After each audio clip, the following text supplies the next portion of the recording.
गाईस, आता मी बनवणार आमलेट भुर्जी आणि मी चाललेली आहे आता किचनमध्ये आणि मी आज पहिल्यांदा स्वतःच्या हाताने बनवणार आहे. आणि माझ्या आत्याचा बर्थडे होता ना, तर आणि तिने आम्हाला केक दिला आणि हे बघा ही केक खाते. आणि हे बघा इथे माझा केक आहे आणि माझी बहीण बघा. आणि आता भुर्जीसाठी लागणारे साहित्य मी तुम्हाला दाखवते.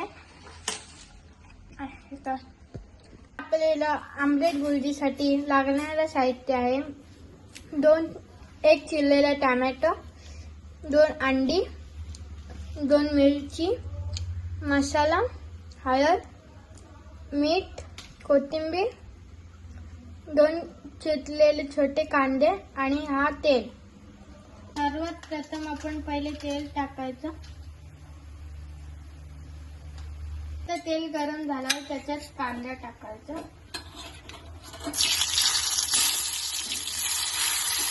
कांदा मऊ होईपर्यंत परतून घ्यायचा.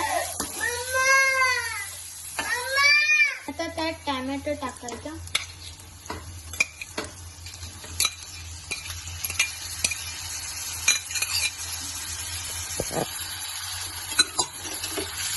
आणि परतून घ्यायचा.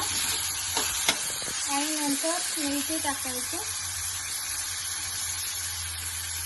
ती परतून घ्यायची आहे.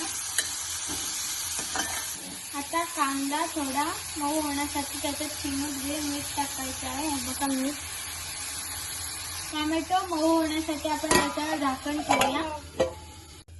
आता आपण झाकण काढूया आणि त्याच्यात थोडी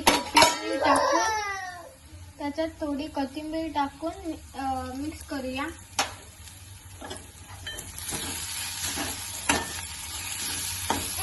आणि मिक्स झाल्यानंतर पावभाजी मॅशरने मॅश करूया. त्याने कांदा, मिरची आणि टोमॅटो ह्यासारख्या गोष्टींचा फ्लेवर चांगला येतो. आता आपण त्याच्यात मसाला टाकून घेणार आहोत. आणि आता आपण टाकणार आहोत हळद. आपण त्याच्यात थोडं चवीपुरतं मीठ टाकणार आहोत. थोडी कोथिंबीर. आता आपण त्याला परतून घ्यायचं आहे. आपण त्याच्यात अंडा टाकणार आहोत आणि आपण याला अंडा ढवळायचा नाही, कारण तो झाकण ठेवल्यावर पटकन शिजतो. झाकण ठेवलेलं आहे.